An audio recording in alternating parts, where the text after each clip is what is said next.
everybody, and welcome to this special on the Sun transiting in Cancer.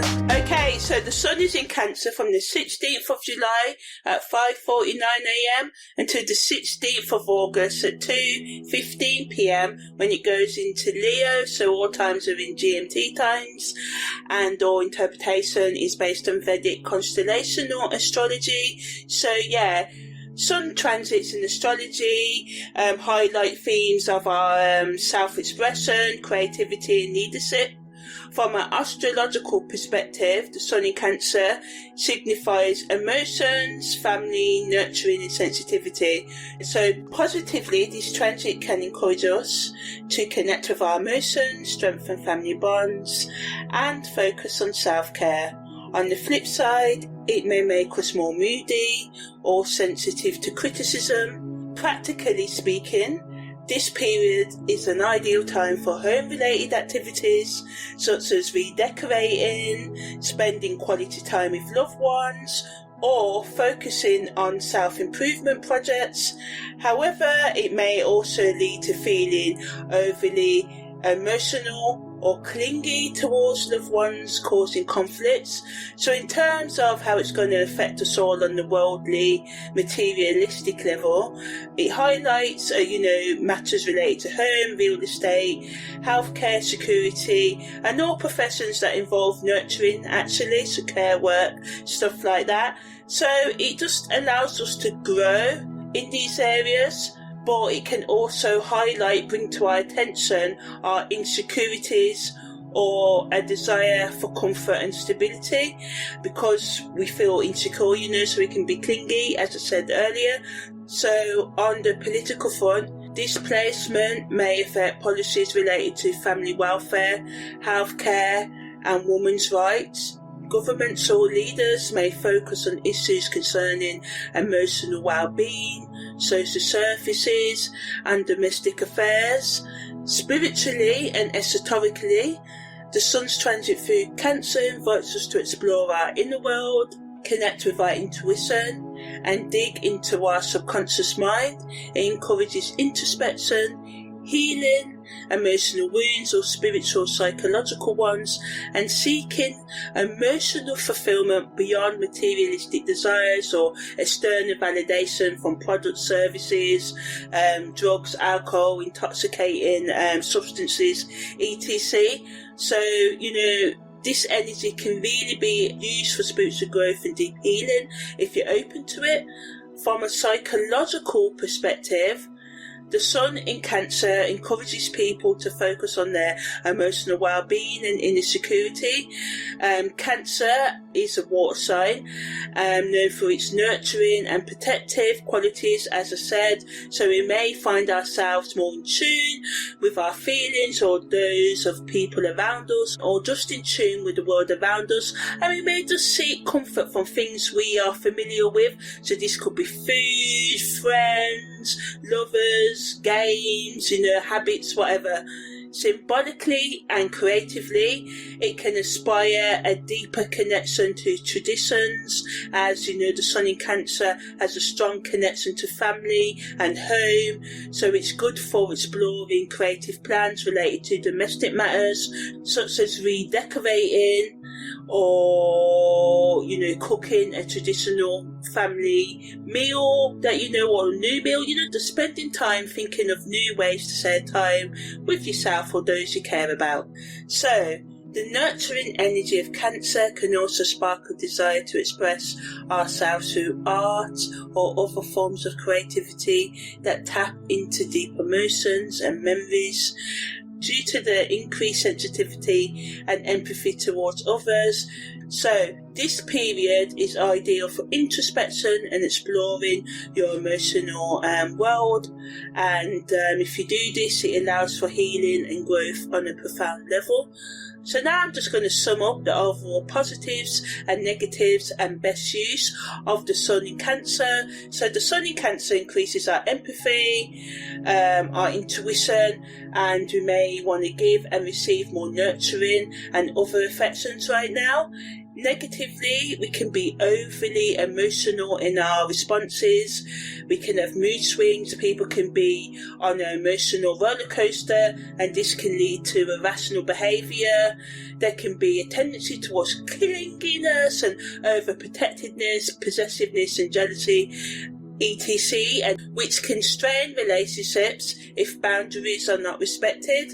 So also the sun in Cancer can make us more empathetic because we can be more sensitive and susceptible to taking things personally or being hurt easily as well, or hurting others with our words. People can just be triggered by anything right now, so it's just best to, be open to forgiving and, forgive if someone hurts you, state your mind, state how it made you feel, validate your emotions, but still, give others grace and try and respect other people's boundaries as well. So the best use of this energy is to focus on self-care, nurturing, cooking, sensual things, going deep into your psychological and emotional well-being, prioritizing your, mental and emotional health, spending quality time with those you care about, creating comforting spaces that support inner peace and deep affection,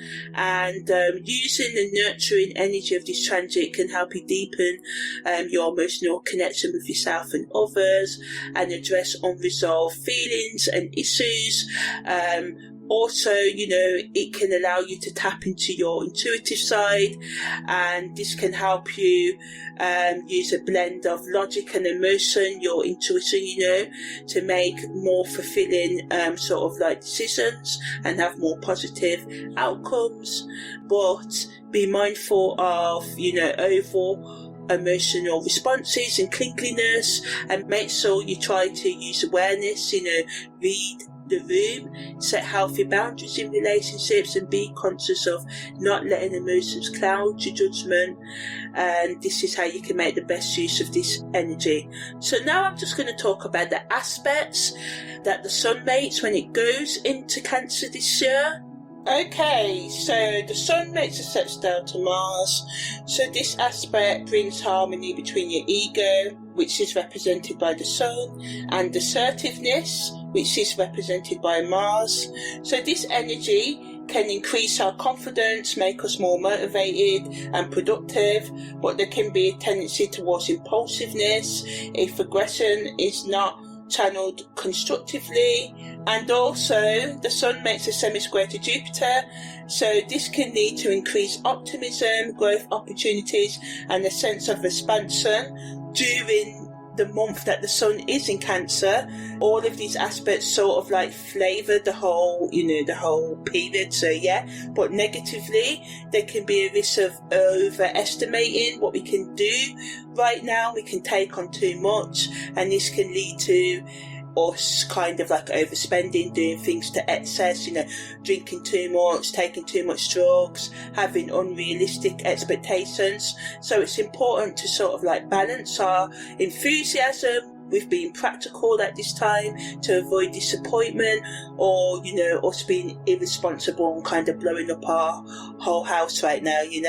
The sun also makes a trine to Saturn, so this energy can make us more stable, which is needed, can make us have more self-control, which is good, because the extra moodiness can make us just say and do things that we regret. So this energy kind of just makes us think before we react or act.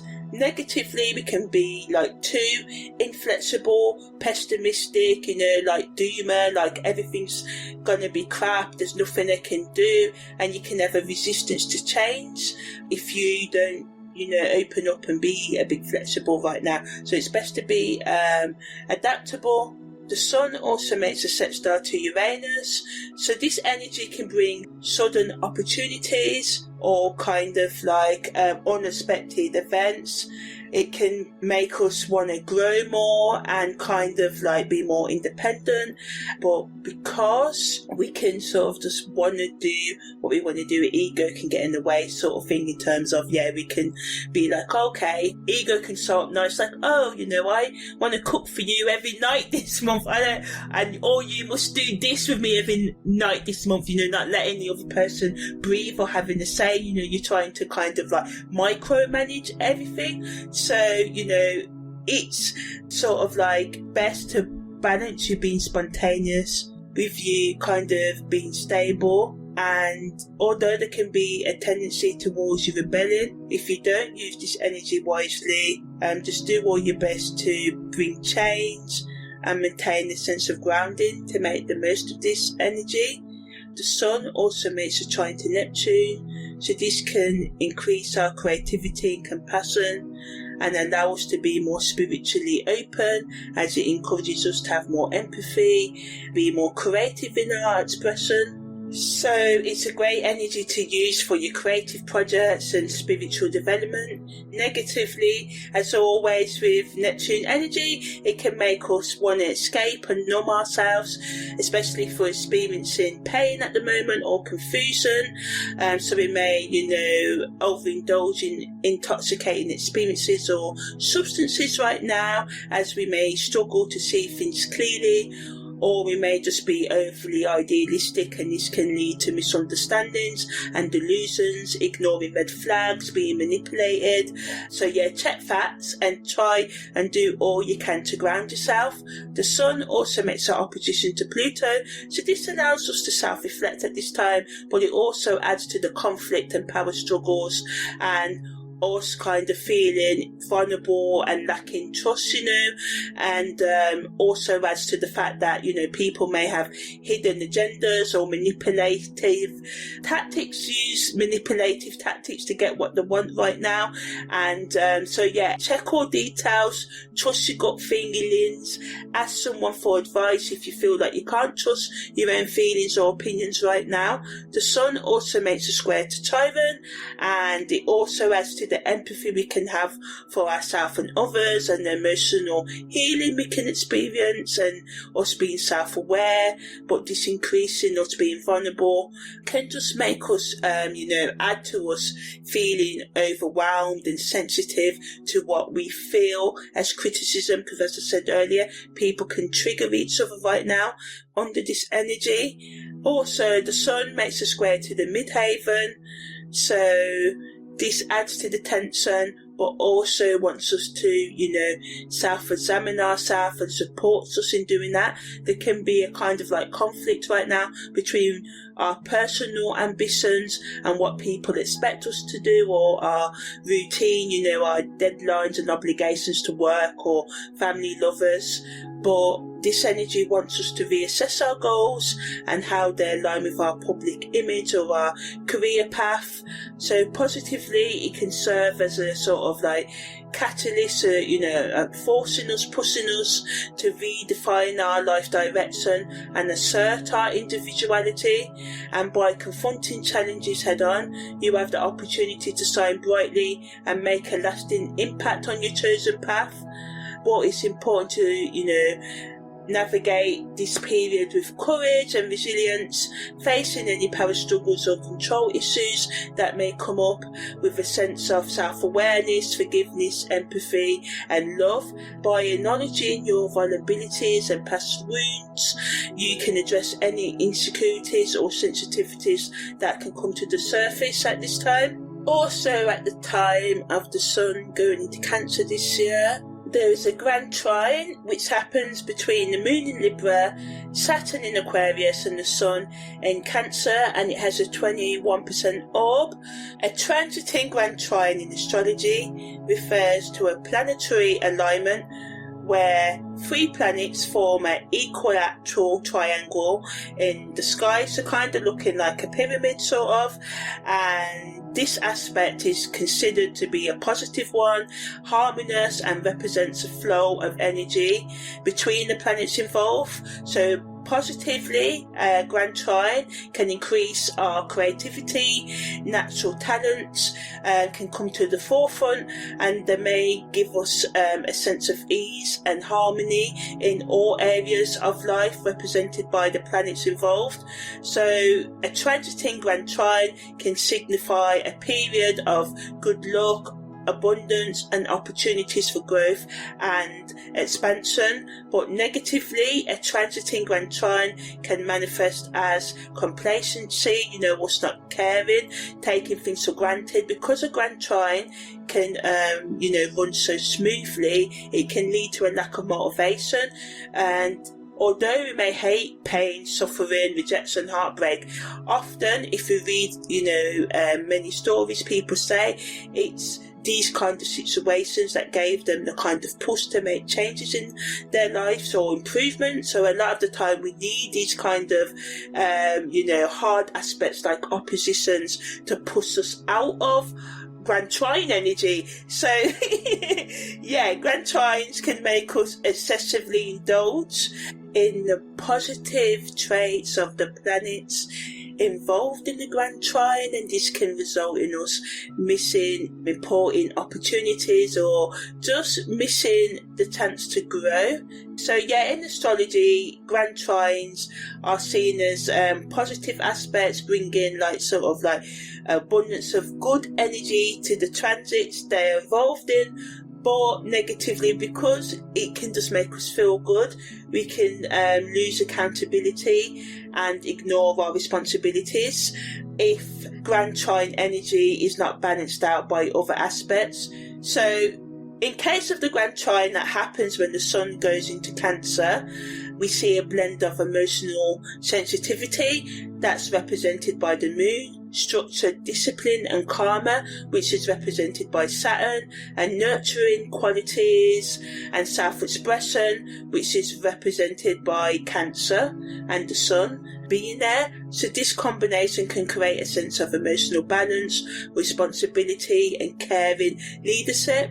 So this Grand Trine amplifies the themes of emotional connection, nurturing and self-expression, and it allows us to be more emotional stable and focus on long-term planning. And the emotional stability it brings is really good because the sun in Cancer can, as I said earlier, make us kind of insecure and moody and temperamental, leading to all sorts of problems. So overall, this Grand Trine just allows us to have more emotional intelligence and personal responsibility, helps with us building or repairing our relationships, making them more solid, allows for us to self-reflect and take practical actions towards achieving our long-term goals, just allowing us to focus on our emotional well-being, be more disciplined, and allow the nurturing energy of Cancer to just support us as we overcome our obstacles right now. So now I'm going to talk about the karmic meanings, lessons and past life memories that may come up when the sun is transiting in Cancer. So on the karmic level, it encourages us to dig deep into our emotional issues, our psychological and spiritual wounds, and heal any unresolved issues from past lives connected to our family dynamics, nurturing and emotional security, or even from this life. It pushes us to pay attention to our intuition and inner emotional needs, guiding us towards creating a sense of safety and stability within ourselves. So the sun in Cancer may trigger past life memories related to family bonds, mother-child relationships, or emotional wounds that need healing. So the karmic lessons associated with the transiting sun in Cancer is learning to balance our emotional needs with those of others, setting healthy boundaries in relationships, and nurturing ourselves without becoming overly dependent on external validation. It offers an opportunity to release any karmic patterns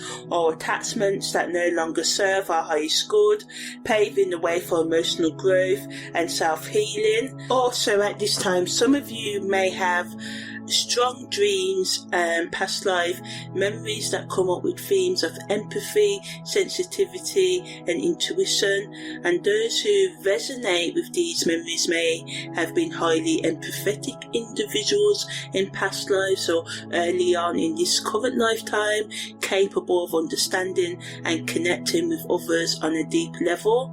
they might have used their intuition to guide and care for those around them, offering them, kind of like solace, reassurance and comfort in their times of need.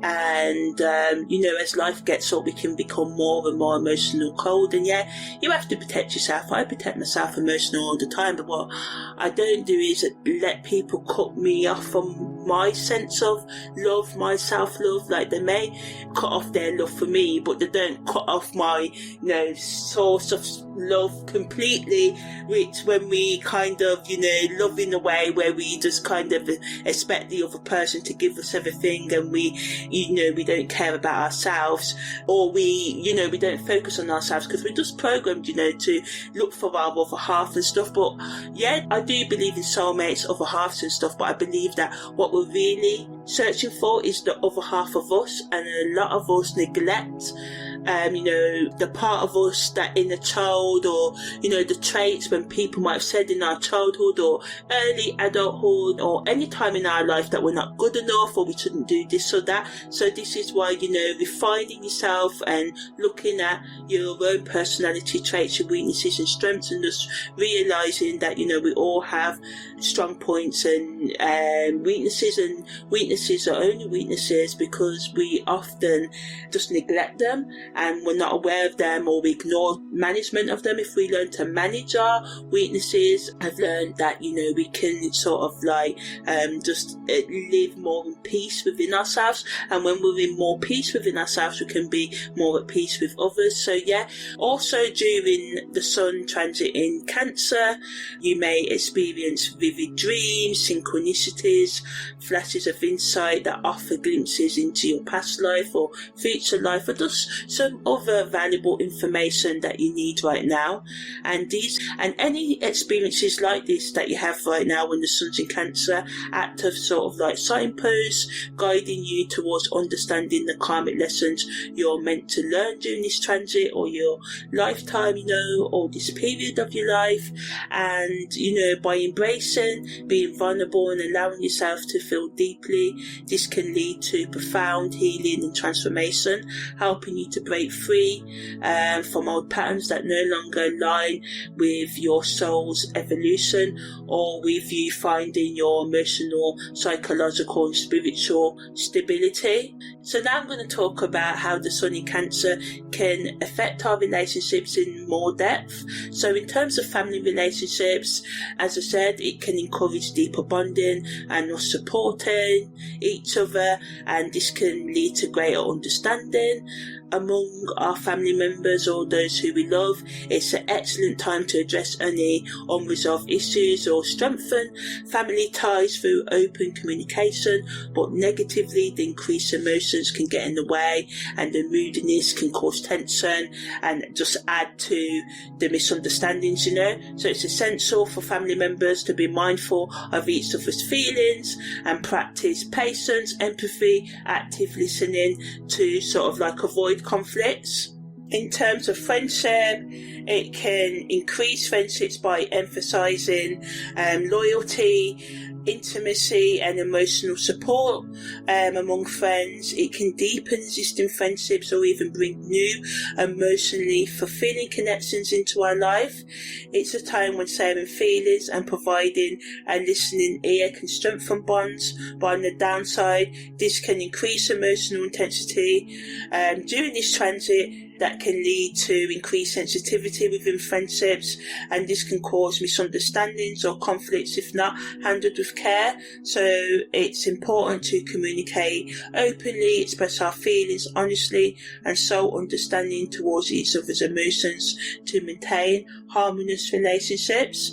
In terms of co-worker relationships, it can sort of like allow us to work more in teams, give us more empathy and understanding amongst our colleagues and co-workers, sort of thing. And safe wording, but hey ho, it happens, and this can lead to more balance in the workplace.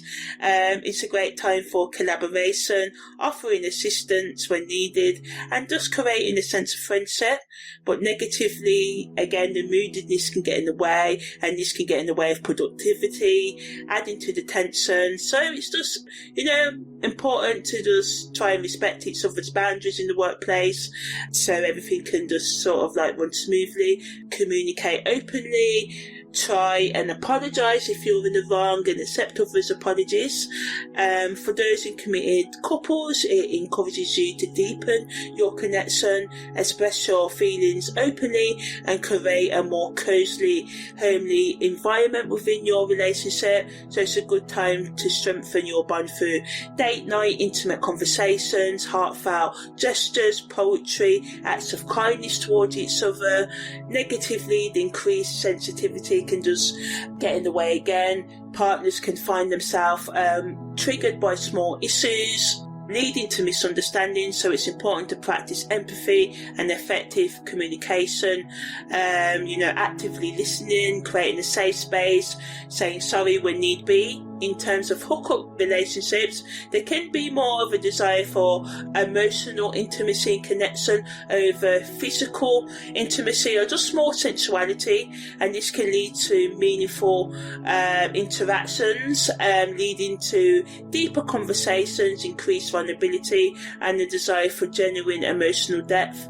But negatively, again, it can just kind of blur the lines between casual and committed involvement, and you may find yourself yearning for more emotional support or seeking deeper connections beyond the physical aspect of the relationship, and this can just lead to problems because the other people involved or the other person involved may not want this. So make sure you state your needs, what you want. Don't let yourself fall into an illusion. Don't assume anything. Question and respect other people's boundaries and their wishes as well, and just try and be honest. And again, consent is the optimal word, and not assuming anything. Ultimately, when the sun is in Cancer in terms of hookup, it requires honest communication, self-awareness, and a clear understanding of personal boundaries to ensure that everyone involved are on the same page regarding their expectations and desires.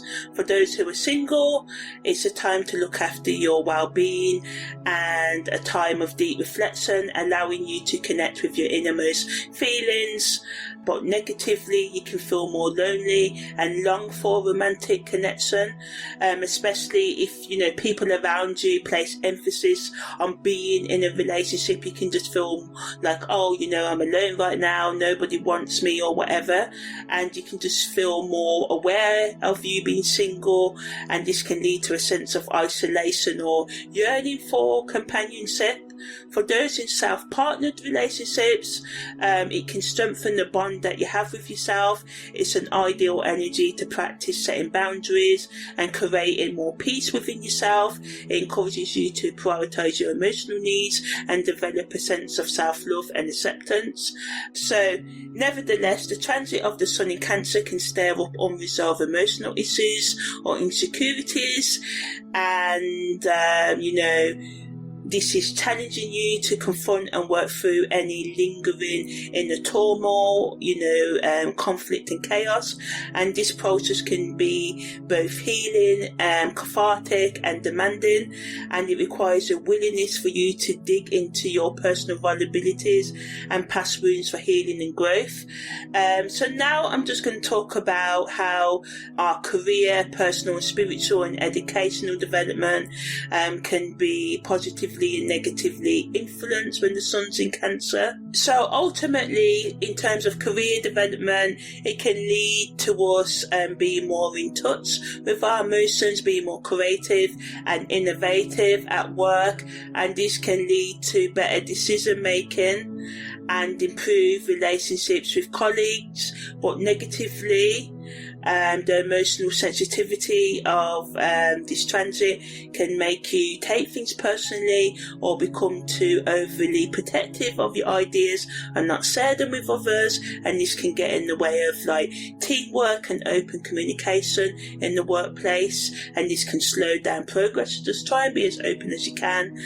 and just try and give you another's grace if you experience people not sharing ideas, and just question yourself if you're not willing to say. Why don't you want to say? Why are you being overly protective of your work? And I know it can be like that, when something's your baby, it's your work, it's your project, but just question that, because this energy wants us to sort of like nurture relationships and try and overcome issues. So in terms of our personal life, positively, we can just feel more connected to our family, but negatively, as I said, we can have misunderstandings due to conflicts and moodiness. In terms of our spiritual well-being, it can deepen our spiritual awareness and allow us to bring more peace and clarity, but negatively, we can become emotionally overwhelmed or too reliant on external sources for validation at this time, and this can lead to spiritual confusion or dependency.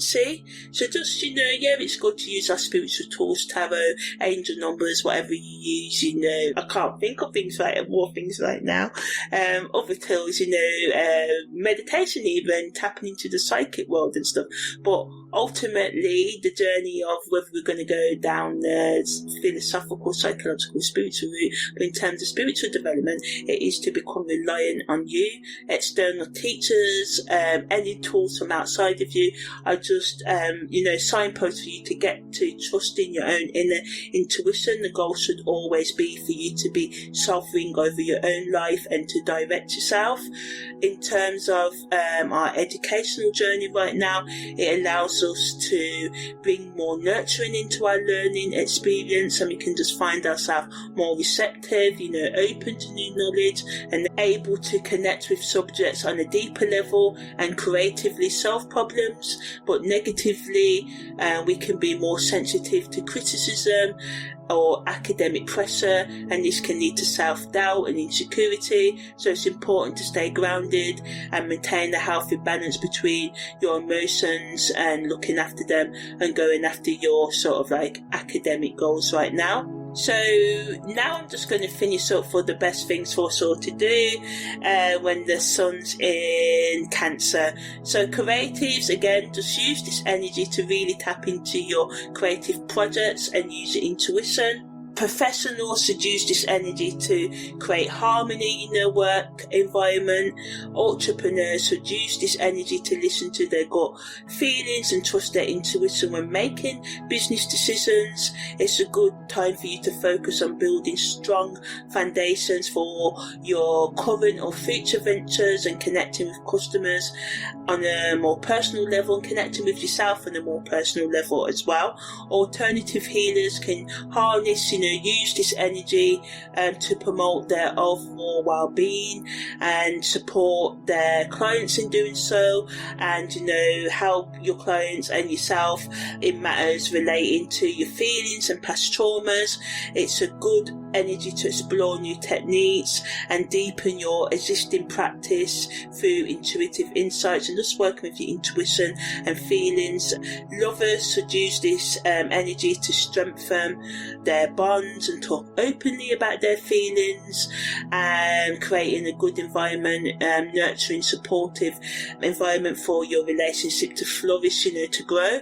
Singles should use this time for self-reflection and inner growth and self-care, setting healthy boundaries and understanding your emotional needs, and connect with your inner self, heal past wounds, and prepare yourself for future relationships by developing self-love and self-compassion.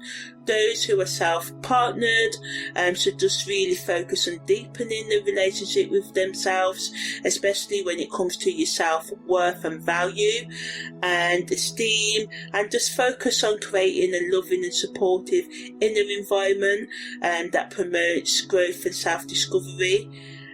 Just, allow yourself to really get involved with your sense of self-awareness, self-care rituals, and, affirming your worth and your self-partnered journey. So, yeah,